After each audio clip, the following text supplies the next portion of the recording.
Com alegria e satisfação que cumprimentamos os nossos amigos e irmãos do portal Escola Dominical, com a gloriosa paz de nosso Senhor e Salvador Jesus Cristo.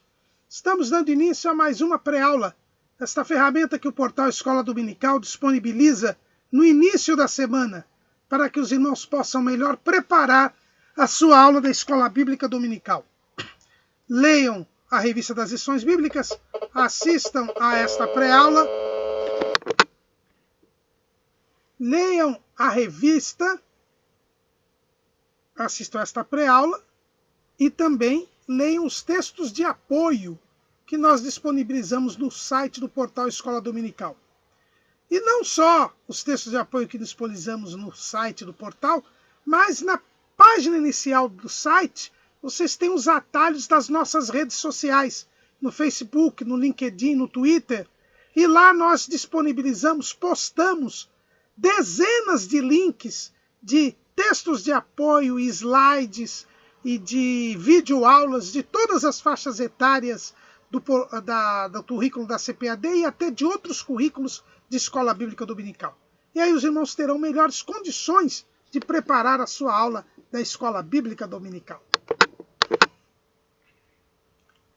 E no sábado à noite, às 19 horas, horário de Brasília, o irmão é convidado também a assistir ao estudo preparatório dos professores e amigos da Escola Dominical da Igreja Evangélica Assembleia de Deus, Ministério do Belém, na sede aqui em São Paulo. Se o irmão estiver aqui nas redondezas, é nosso convidado, porque a reunião é aberta a todos quantos se interessam para o estudo da Palavra de Deus. Neste terceiro trimestre de 2020, nós estamos numa edição especial da CPAD, estudando o tema Os Princípios Divinos em Tempos de Crise, a reconstrução de Jerusalém e o avivamento como exemplo para os nossos dias.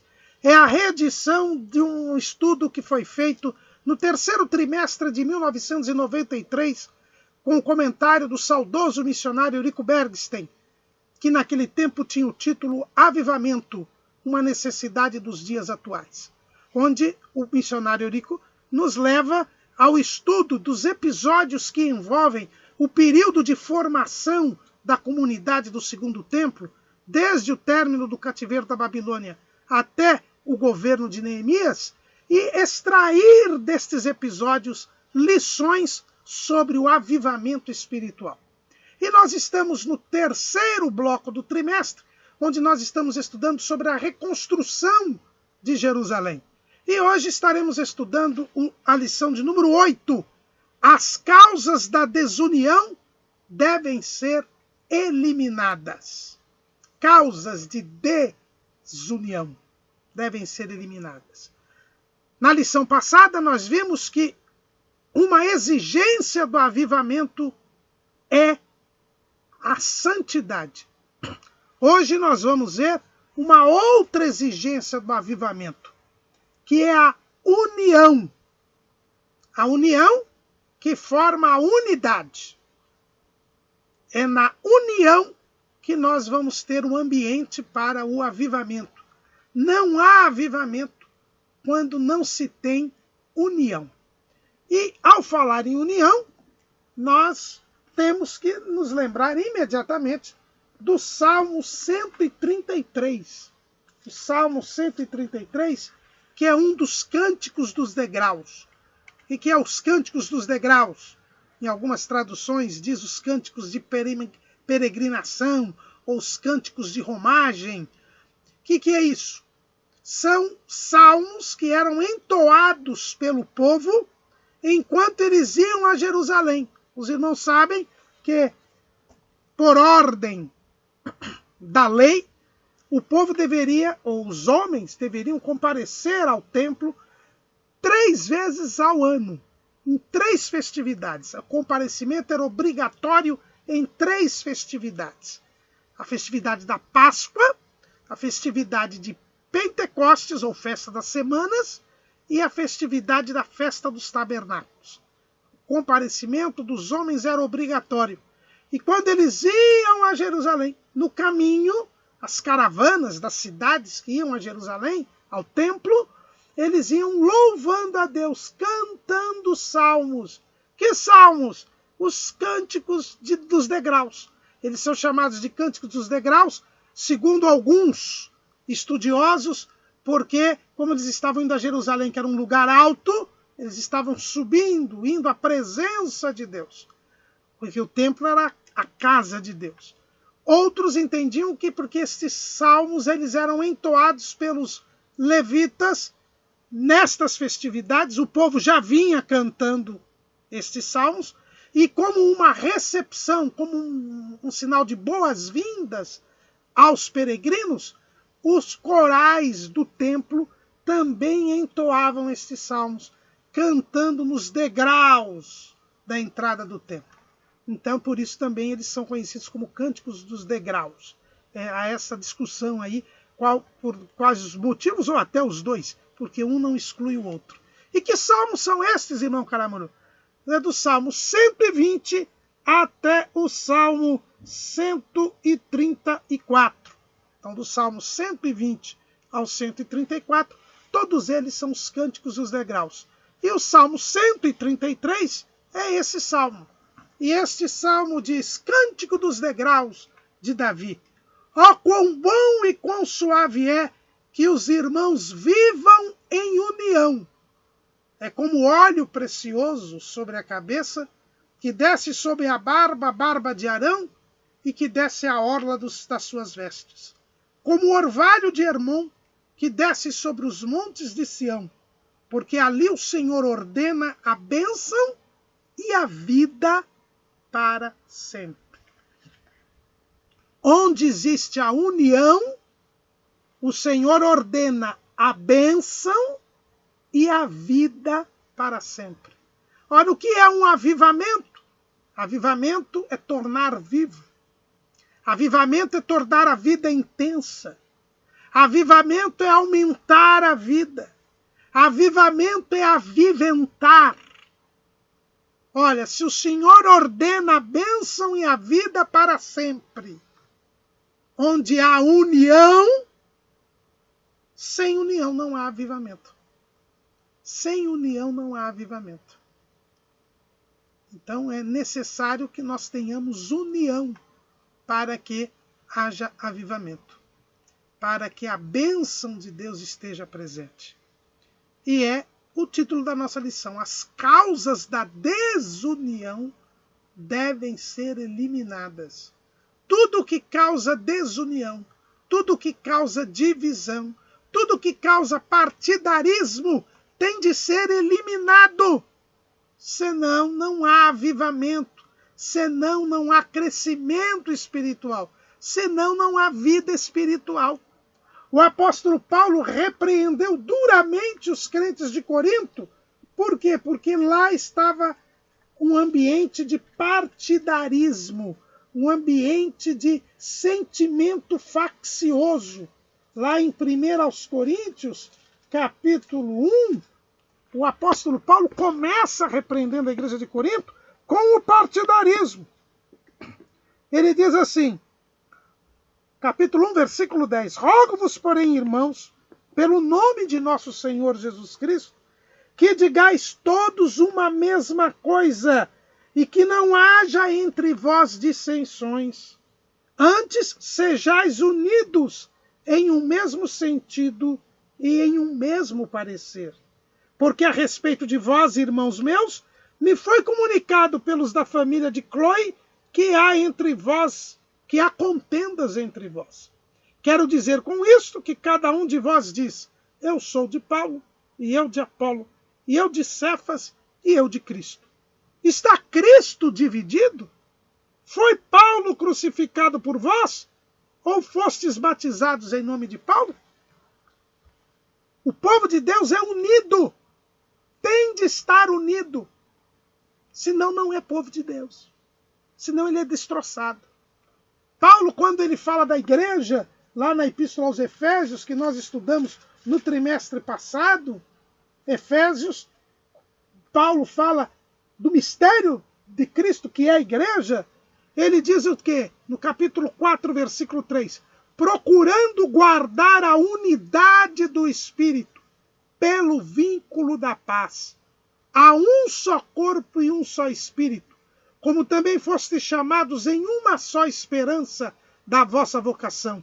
Um só Senhor, uma só fé, um só batismo, um só Deus e Pai de todos, o qual é sobre todos e por todos e em todos. Então Paulo faz questão de dizer que a igreja é uma unidade. O povo de Deus é uma unidade.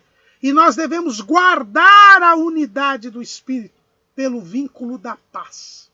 Então, tudo que causa desunião, tudo que causa dissensão, contenda, tem de ser eliminado no meio do povo de Deus. Sem o que não há avivamento. Sem o que o povo de Deus não é avivado, não cresce como templo santo no Senhor, não cresce como morada de Deus no Espírito. E o nosso saudoso comentarista, ele vai mostrar esta necessidade da unidade, e só existe unidade se houver união, porque a unidade é resultado da união, assim como a comunhão é resultado da comunicação, estudando o capítulo 5 do livro de Neemias.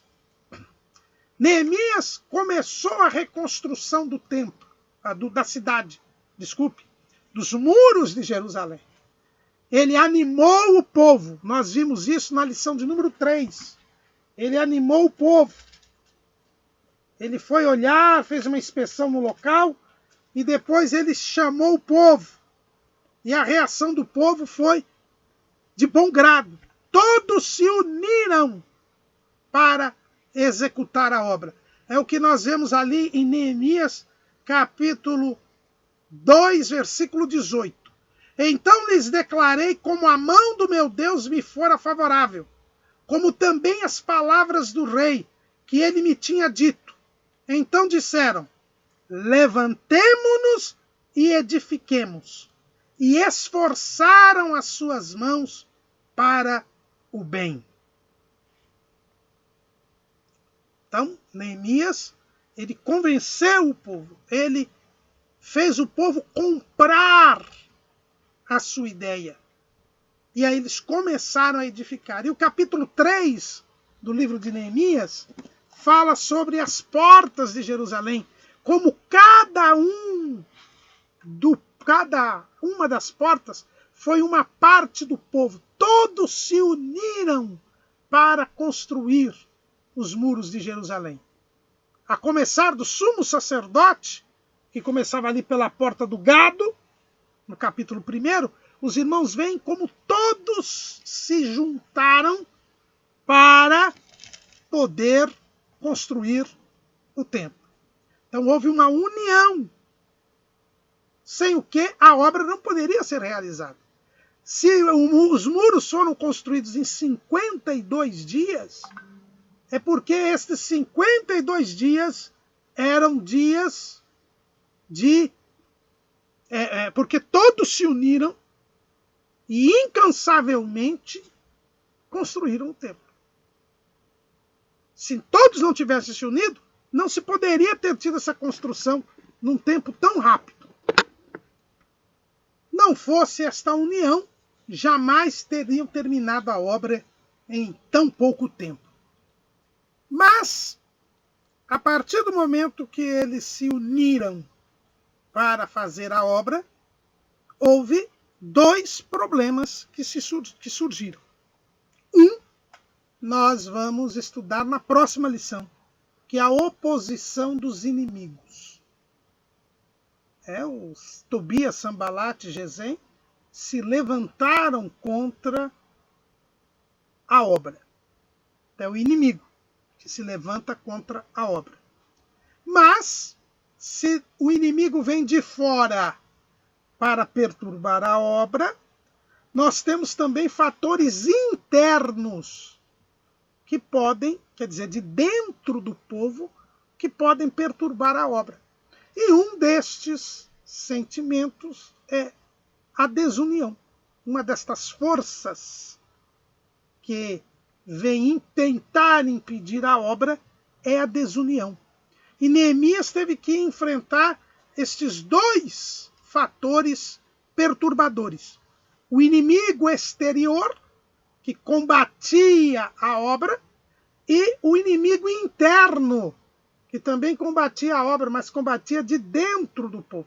E este é o mais preocupante dos inimigos, porque é aquele inimigo infiltrado, é aquele que está convivendo conosco, é aquele que está se passando por irmão. Este é o mais perigoso. Com ele nós não podemos sequer conviver. Diz o apóstolo Paulo, escrevendo lá em 1 aos Coríntios, capítulo 6, versículo 7. Já por carta vos tenho escrito que não vos associeis com os que se prostituem.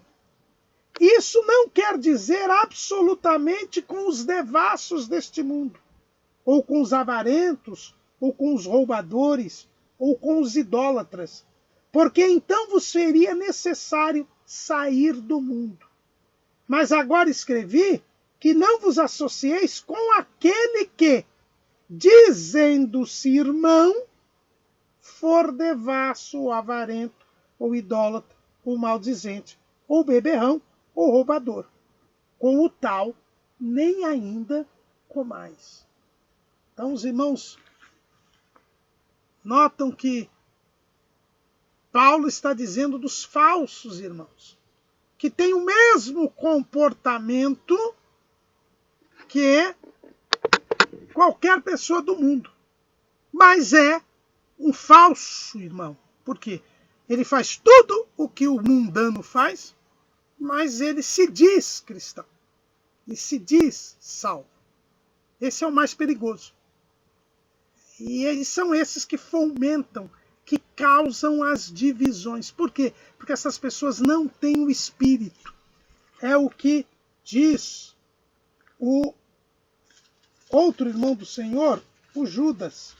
Judas, lá no capítulo 1, né, que é o único capítulo de Judas, no versículo 18. Os quais vos diziam que no último tempo haveria escarnecedores, que andariam segundo as suas ímpias concupiscências. Estes são os que causam divisões sensuais, que não têm o Espírito. Então, esses falsos irmãos estão dentro do meio do povo de Deus, mas não pertencem ao povo de Deus. São pecadores, são ímpios, e eles fazem o quê? Eles, por não terem o Espírito, eles causam divisão no meio do povo de Deus. Apresentam o que Tiago chama de espírito faccioso. Veja lá em Tiago, capítulo 3, versículo 14.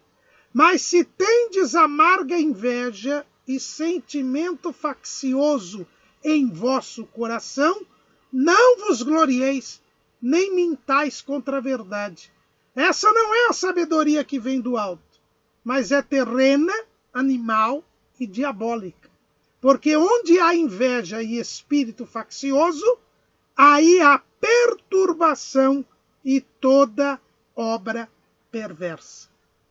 Então são esses inimigos internos que devem ser enfrentados. Paulo, ainda lá em a carta aos Coríntios, quando ele fala dessa gente, ele diz o quê? Lá em 1 Coríntios 3 e 1. E eu, irmãos, não vos pude falar como a espirituais, mas como a carnais, como a meninos em Cristo. Com leite vos criei e não com manjar, porque ainda não podíeis, nem tampouco ainda agora podeis, porque ainda sois carnais. Pois havendo entre vós inveja, contendas e dissensões, não são porventura carnais e não andais segundo os homens? Porque dizendo um, eu sou de Paulo, e o outro, eu de Apolo, porventura não sois carnais? Pois quem é Paulo e quem é Apolo, senão ministros pelos quais crestes, e conforme conforme o que o Senhor deu a cada um. Então Paulo chama essas pessoas de carnais. Então, vejam bem, são incrédulos, que estão no meio do povo, não têm o Espírito, são sensuais, andam segundo as suas próprias concupiscências, são pecadores, ímpios, e além de não serem salvos, perturbam a salvação dos salvos, porque impedem que os crentes sejam espirituais. Eles acabam entrando no sentimento faccioso, acabam entrando no jogo da inveja, da contenda e da dissensão, e isto os impede de progredir espiritualmente. Ora, num quadro assim, nós não temos nenhum avivamento. Não podemos ter um crescimento espiritual, não podemos ter uma intensificação da vida espiritual, porque são eles que fomentam a desunião, são eles que fomentam a divisão. O sentimento faccioso que está no coração deles acaba trazendo mal-estar. Veja que Tiago fala que eles têm amargura e inveja. E o que diz o escritor aos Hebreus, lá no capítulo 12 e no versículo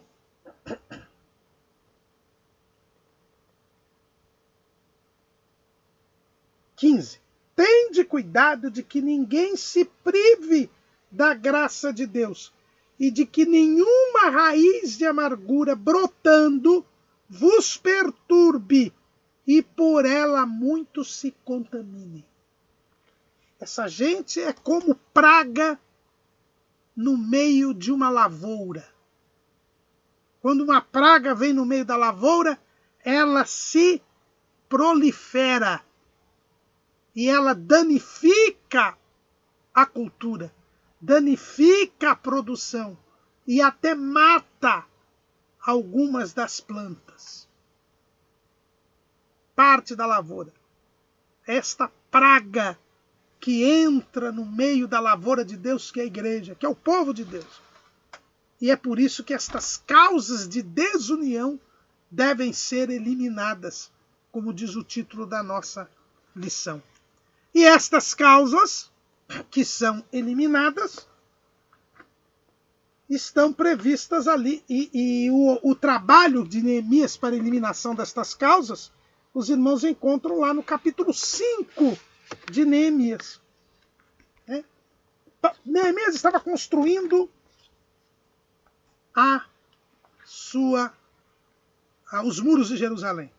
O povo unido, trabalhando, os adversários se opondo, e esta oposição nós vamos estudar na lição de número 9, que é a próxima lição. Mas enquanto Neemias estava com o povo trabalhando, ele estava lidando com a oposição dos inimigos externos, quando surge este fator interno de desunião, que ele teve que enfrentar. Em primeiro lugar, porque se ele não enfrenta o fator interno, de nada iria adiantar ele enfrentar o fator externo. Porque se a gente não tem união, você não pode combater o inimigo externo. Porque internamente você já vai ser corroído, você já vai ser vencido. E o que diz o capítulo 5 de Neemias? Ele diz o seguinte: foi, porém, grande o clamor do povo e de suas mulheres contra os judeus, seus irmãos. Porque havia quem dizia, com nossos filhos e nossas filhas, nós somos muitos, pelo que tomemos trigo, para que comamos e vivamos. Também havia quem dizia, as nossas terras, as nossas vinhas e as nossas casas empenhamos, para tomarmos trigo nesta fome. Também havia quem dizia, tomamos dinheiro emprestado até para o tributo do rei, sobre as nossas terras e as nossas vinhas. Agora, pois, a nossa carne é como a carne de nossos irmãos, e nossos filhos como seus filhos. E eis que sujeitamos nossos filhos e nossas filhas para serem servos, e até algumas de nossas filhas não são tão sujeitas que já não estão no poder de nossas mãos. E outros têm as nossas terras e as nossas vinhas. Ouvindo eu, pois, o seu clamor e essas palavras, muito me enfadei. Havia um clima ruim no meio do povo. Por quê? Porque havia uma exploração dos pobres pelos mais ricos. Os pobres, para poderem pagar os tributos do rei da Pérsia, para poderem sobreviver, porque havia ocorrido secas, a produção agrícola não tinha sido boa, eles tiveram que se endividar junto aos mais ricos. E os mais ricos se aproveitaram da situação e passaram a oprimir aqueles mais pobres. E muitos deles não tinham conseguido pagar as suas dívidas, tinham perdido as suas propriedades, porque elas foram tomadas para pagamento da dívida, e muitos tinham sido escravizados por causa da dívida. Inclusive, muitas filhas desses devedores tinham sido levados pelos credores. E aí havia uma exploração. E os pobres eram chamados de irmãos pelos ricos, mas eram tratados sem dó nem piedade. Havia uma ganância muito grande por parte dos mais ricos. Não havia o exercício da misericórdia. Provavelmente cobravam juros extorsivos dos seus próprios irmãos, o que era proibido pela lei de Moisés.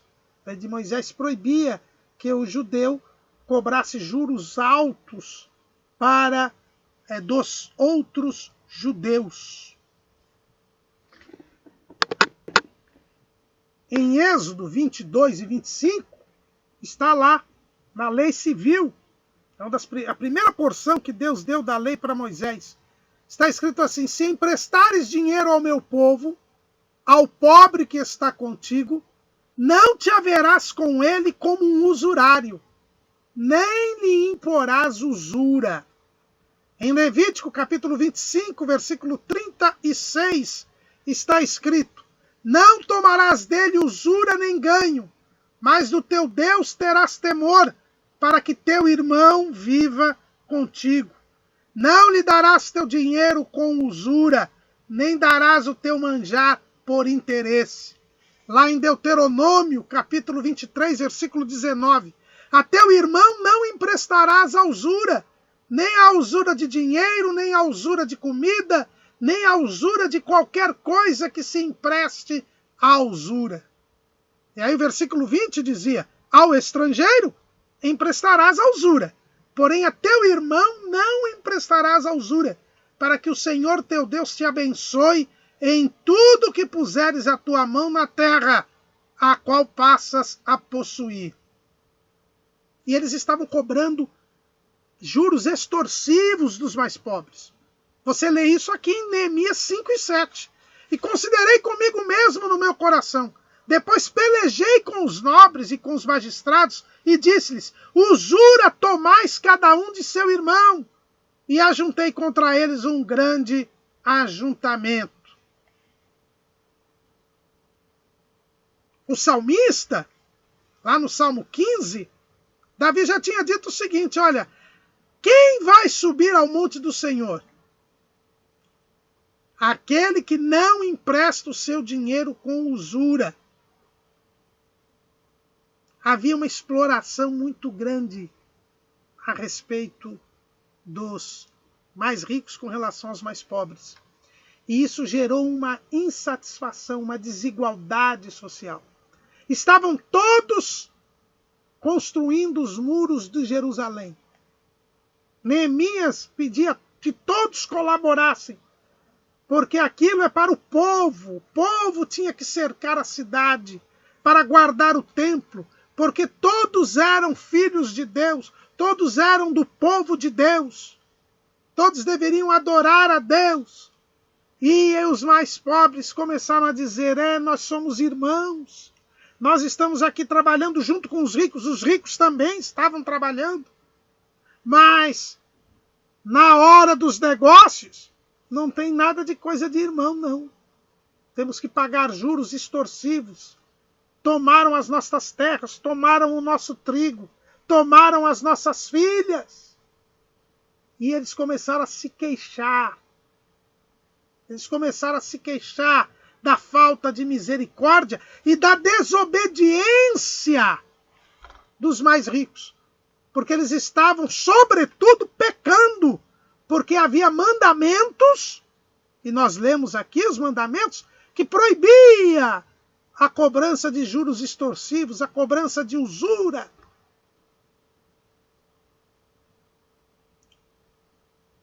Porque a lei de Moisés, ela jamais, irmãos, permitiu uma desigualdade social muito grande na sociedade de Israel.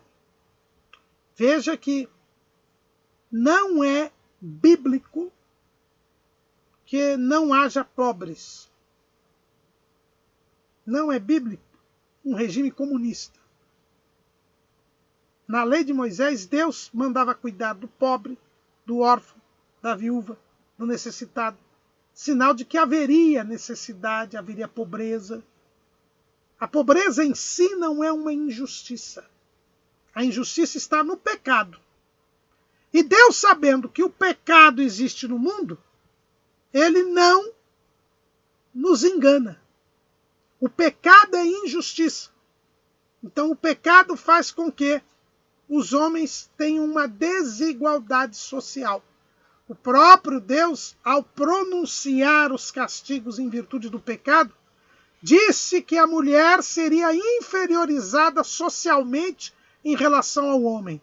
Por quê? Porque a mulher é inferior ao homem? Não. Deus os abençoou, tanto o macho quanto a fêmea. Deus criou tanto o macho quanto a fêmea. Eles são iguais diante de Deus. Só que o pecado entrando no mundo gera injustiça. E por isso nós temos a desigualdade social. E isso jamais será tirado enquanto houver o pecado no mundo. Então Deus nunca disse que não haveria pobres. Jesus mesmo disse: os pobres sempre tereis convosco. Mas Deus criou na lei de Moisés alguns dispositivos que não permitiam o crescimento da desigualdade social, que não permitiam que houvesse uma discrepância social muito grande. Em primeiro lugar, limitou a escravidão a 6 anos. Um israelita só podia ser escravo de outro, por causa de dívida, por 6 anos. No 7º ano, o credor era obrigado a soltar o escravo. No resto do mundo, nos outros países, a escravidão era para sempre, a menos que a pessoa comprasse a sua liberdade. Mas se não, a escravidão era para sempre. Em Israel, não. Um israelita só poderia escravizar um outro israelita por 6 anos. No 7º ano, ele tinha que soltá-lo. Segundo, nós tínhamos a questão do ano sabático. No ano sabático, a terra não era cultivada, ela descansava. Não havia cultura da terra. E tudo o que a terra produzisse, o pobre, o necessitado, poderia comer. E durante os outros anos, tudo aquilo que era colhido e caía no chão, ou aquilo que estava nos cantos da produção, não era para ser colhido, que era para deixar para o órfão, para o necessitado e para a viúva. Lembram da história da Ruth, que foi lá colher aquilo que tinha sobrado? Ela era estrangeira, viúva, então ela podia usufruir da chamada respiga da colheita. Era uma medida para que aqueles que não tivessem como trabalhar tivessem o seu sustento. Era uma medida de mitigação da pobreza. Também nós tínhamos o ano do jubileu. A cada 50 anos, até 49 anos, todas as dívidas prescreviam. Todas as dívidas eram extintas. E as pessoas que haviam perdido as suas terras por causa de dívidas recuperavam as suas terras. Era uma forma de impedir a concentração de riqueza na mão de poucos, que é a realidade que nós vemos hoje. Hoje nós não temos 100 famílias no mundo que têm mais de 90% do dinheiro do mundo. E essa desigualdade está aumentando cada vez mais. Está aumentando o número de miseráveis e aumentando também o número de bilionários, né? Não se fala nem mais milionário, agora é bilionário. São poucos que têm todo o poder econômico no mundo e que estão aí levando o mundo para a nova ordem mundial. É a desigualdade, a injustiça, a concentração de renda. Mas em Israel não podia ter isso, porque o ano do jubileu. E o ano do jubileu fazia o quê? Não permitia que houvesse um aumento dos preços. Isso porque quando estava chegando o jubileu, os preços caíam dos imóveis, dos bens. Por quê? Porque no jubileu eles voltariam para os seus donos legítimos, para os seus primeiros donos. Então, são mecanismos que Deus criou para que não houvesse uma gritante desigualdade social. E como se isto fosse pouco, a ideia que se tinha da riqueza em Israel era de que o rico era um devedor de Deus. Se ele era rico, tinha mais do que o necessário, é porque Deus exigia que ele acolhesse o necessitado. Aquilo que ele tinha a mais era para ser usado em favor do pobre, em favor do órfão, em favor do necessitado. E várias vezes Deus fala na lei que o povo deveria cuidar bem dos órfãos, dos necessitados, das viúvas e dos escravos. Por quê? Porque eles haviam sido escravos no Egito. Então Israel nunca devia esquecer que tinha sido escravo no Egito. E por isso devia tratar bem os escravos e tratar bem os órfãos, as viúvas, os necessitados. O próprio Deus diz que ele era o Deus dos órfãos, dos pobres e das viúvas. E que se vocês tratassem mal os pobres, os órfãos, os necessitados e as viúvas, eles estavam arrumando briga com Deus. Porque Deus era o defensor deles. O que nós notamos é que os períodos em que Israel teve maior desigualdade social eram períodos em que também estavam afastados de Deus. Por viverem como os outros povos, eles adotavam os métodos dos outros povos, eles tinham a mesma injustiça gritante que havia nos outros povos. Lá em 1 Reis, capítulo 12, versículo 4, nós encontramos uma dessas hipóteses, uma dessas ocasiões. 1 Reis 12 e 4. Teu pai agravou o nosso jugo, Agora, pois, alivia a tua dura servidão de teu pai e o seu pesado jugo que nos impôs, e nós te serviremos. Quando Salomão se desviou, veio a injustiça para o povo. Ele aumentou grandemente os impostos. E o povo sofreu oprimido. E ele pediu a Roboão que tirasse este jugo. Mas por quê? Porque quando Salomão se desviou, a injustiça aumentou. Nos dias de Jeremias, que são os dias finais do reino de Judá, quando o povo não se converteu e foi levado cativo para a Babilônia, também nós temos um período de injustiça social.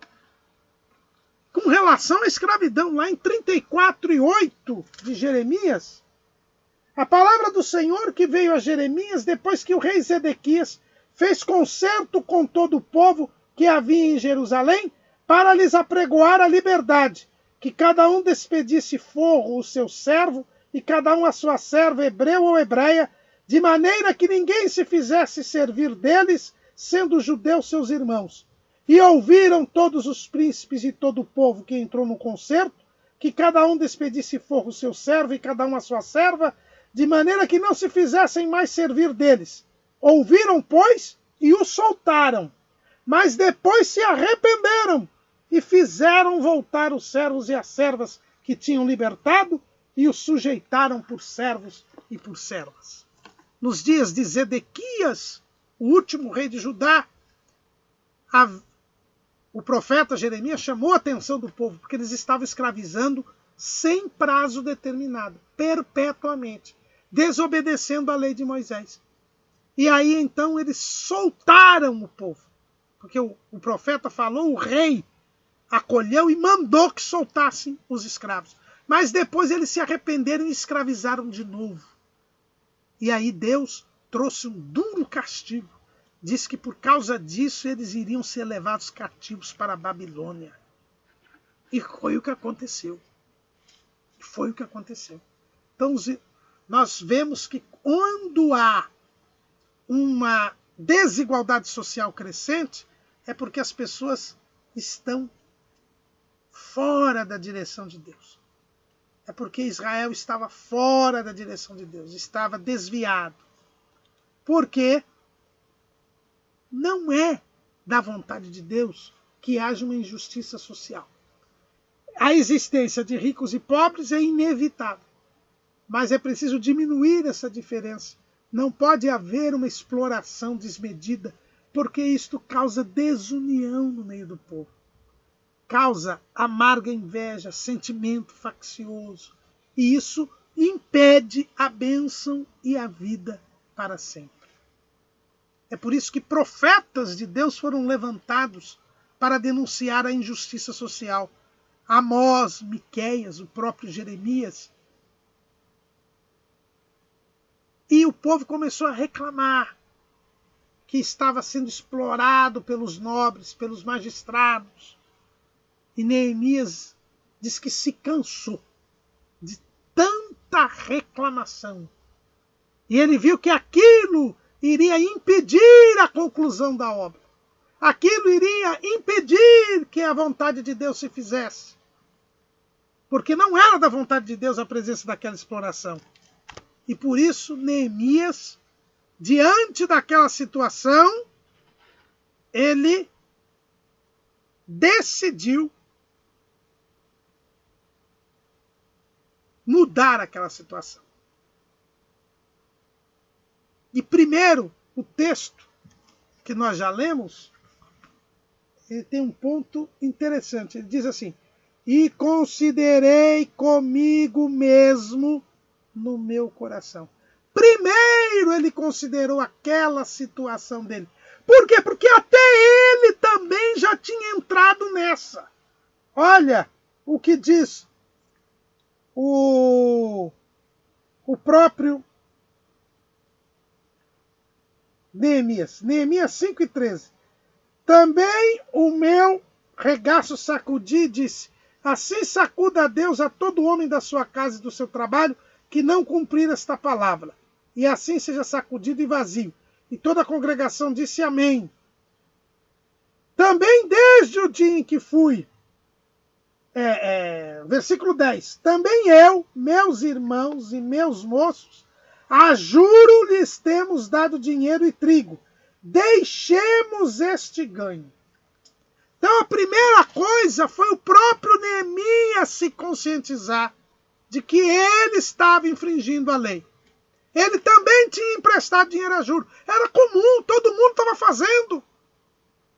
E ele viu o mal que isto representava. Que isto era contra a lei.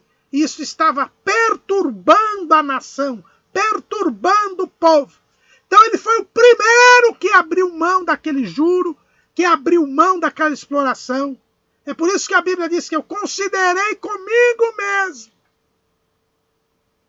Ele mesmo viu que estava errado. Nós mesmos precisamos ver o que existe em nosso coração.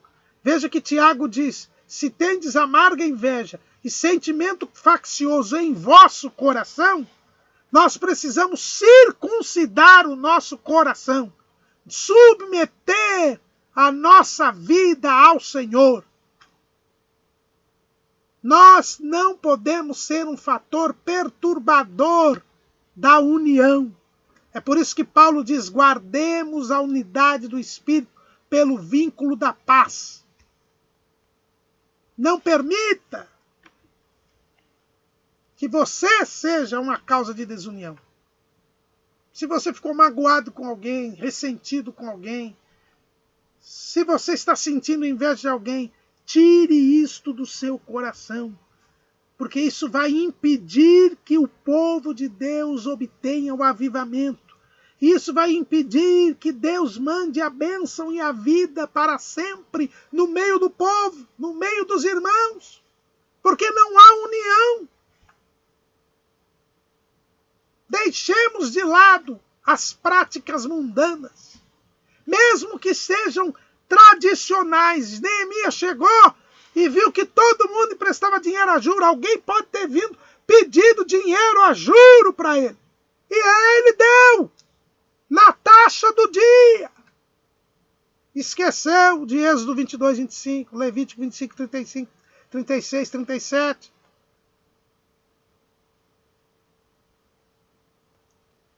Mas ele viu que estava errado. E ele, a primeira coisa que fez, ele abriu mão daquilo. E depois chamou os nobres e os magistrados e disse que eles deveriam obedecer à lei. Deveriam mudar aquela situação. Era aquilo que estava causando a desunião. Era aquilo que estava trazendo a murmuração, a queixa. Era difícil colocar o dedo na ferida, mas era necessário, indispensável. Neemias chama todos e diz assim, não é bom o que fazeis. Porventura não devias andar no temor do nosso Deus por causa do opróbrio dos gentios, os nossos inimigos? Restituí-lhes hoje vos peço as suas terras, as suas vinhas, os seus olivais e as suas casas, como também o 100º do dinheiro, do trigo, do mosto, do azeite que vós exigis deles. Então disseram, restituir-lo-emos e nada procuraremos deles. Faremos assim como dizes. Então chamei os sacerdotes e os fiz jurar que fariam conforme esta palavra. Remover a causa da desunião. E a causa da desunião é a ganância, a injustiça, a indevida exploração. Estas coisas, irmãos, são trágicas e impedem que haja união no meio do povo de Deus e impedem que haja o avivamento. Nós precisamos verificar qual é o comportamento que os irmãos estão tendo uns com os outros e corrigir aquilo que está em desacordo com a palavra, para que então nós possamos pedir o avivamento. Para que então nós possamos pedir que Deus venha visitar o seu povo. John Stott, nós já vimos numa lição anterior, disse que o avivamento é a visitação sobrenatural do Espírito de Deus. Como é que o Espírito Santo pode vir? Se há em nosso coração inveja, se há uma sabedoria que Tiago diz que é animal, terrena e diabólica. Se há amor ao dinheiro, que é a raiz de toda espécie de males. Como é que pode vir um avivamento se nós não temos amor fraternal? O mandamento de Jesus é: amai-vos uns aos outros como eu vos amei. E Jesus, por nos amar, se entregou por nós. Como é que pode haver avivamento se ao invés de eu me entregar pelo irmão, em vez de eu dar a vida pelo irmão, eu o mato para satisfazer os meus próprios interesses? Nós temos que abrir mão dos nossos interesses. Paulo, quando ele está escrevendo lá aos Filipenses, no capítulo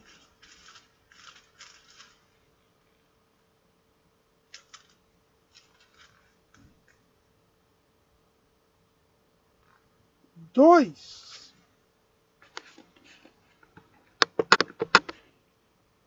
versículo 21, ele diz assim: porque todos buscam o que é seu, e não o que é de Cristo Jesus.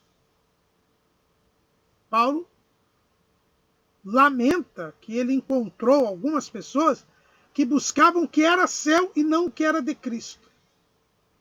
Esse pensamento, este comportamento gera desunião, porque este egoísmo, este individualismo faz com que as pessoas tratem o outro como objeto, como instrumento para a sua satisfação.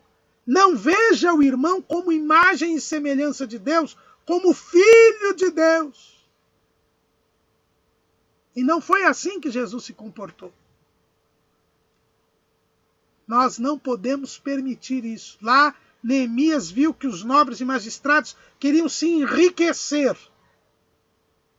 A situação do povo era de miséria. Lembra que Anani, o irmão de Neemias, quando chegou lá em Suzã e contou para Neemias a situação do povo, disse que o povo estava em grande miséria. Mas os ricos queriam prevalecer em cima da miséria do povo. E isso não é bom. Isso não agrada a Deus. Isso vai contra a vontade de Deus. Isso tem que ser eliminado. E o povo murmurava, se queixava, gemia. Neemias se cansou. Mas ao ver a situação, Neemias se converteu. Abriu mão dos seus ganhos. E fez com que os nobres e os magistrados também fizessem isso. E Neemias foi além. Olha o que ele fez. Capítulo 5, versículo 14. Também desde o dia em que fui nomeado seu governador na terra de Judá, desde o ano 20 até o ano 32 do rei Artaxerxes, 12 anos, nem eu nem meus irmãos comemos o pão do governador. Mas os primeiros governadores que foram antes de mim oprimiram o povo e tomaram-lhe pão e vinho, e além disso 40 ciclos de prata. Ainda também os seus moços dominavam sobre o povo. Porém eu assim não fiz, por causa do temor de Deus. Nem o salário dele Neemias pegou. E nem usou do seu poder para arrancar mais alguma coisa, como os governadores de antes faziam. E aqui é muito importante a gente frisar que o obreiro é digno do seu salário. Na igreja, o pastor merece viver da obra e dedicar-se à obra. Como diz o pastor Luiz Henrique de Almeida Silva, o pioneiro das videoaulas na internet, um dos grandes problemas que nós temos nos nossos dias é que boa parte dos obreiros não consegue se sustentar fazendo a obra de Deus, é obrigado a ter empregos, é obrigado a trabalhar, e isso a obra de Deus tem um prejuízo enorme, porque não há evangelização, não há atendimento aos crentes a contento, porque os irmãos obreiros precisam se sustentar e sustentar a sua família, e o tempo que sobra, que é pequeno, é que eles se dedicam à obra de Deus, e aí acaba ficando o obreiro estressado, estafado, porque trabalha fora e trabalha na obra, e a obra não é servida. Porque as necessidades da obra são muito maiores do que a possibilidade que tem o irmão. E o irmão fica cansado, estafado, e o serviço não é feito. Tudo por quê? Porque muitos não têm como sobreviver da obra. Mas, de outro lado, nós vemos muita gente explorando a igreja, com salários enormes, com vida nababesca, e que não aprendeu com Neemias. Neemias abriu mão daquilo que os outros tinham.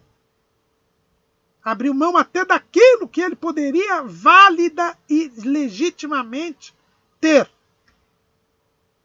E daquilo que todo mundo tinha, mas que não era correto ter.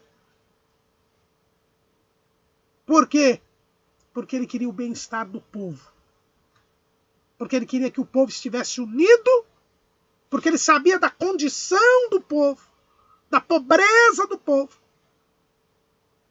E ele não estava ali para ficar rico, nem para explorar o povo, mas para fazer o povo reconstruir a cidade, para fazer com que o povo começasse a trilhar o caminho como povo santo, como propriedade peculiar de Deus, para que fosse abençoado por Deus e para que as promessas de Deus de salvação e de redenção se cumprissem. Era este o propósito de Neemias. Esse deve ser o propósito de todo líder de Deus, do povo de Deus. Levar o povo a ter um encontro com Jesus no dia do arrebatamento da igreja. E Neemias, ele preparou o povo para continuar a obra. Não deixou que a exploração, que a inveja, que a ganância, que a opressão tumultuassem a vida do povo e impedissem o povo de fazer a obra. Ele eliminou a injustiça, eliminou a ganância, a inveja, o sentimento faccioso. E com isto, manteve o povo unido, eliminou as causas da desunião. E não só em 52 dias o povo reconstruiu os muros de Jerusalém, como o povo, durante os 12 anos do governo de Neemias, pôde servir a Deus e crescer enquanto povo de Deus e caminhar para a sua redenção. Eliminemos as causas de desunião no povo da igreja. Tiremos a injustiça, o sentimento faccioso, a inveja, a ganância. E aí haverá união. E ali o Senhor ordenará a bênção e a vida para sempre. Os muros serão reerguidos. E nós ganharemos muitas almas para o reino de Deus. Amém.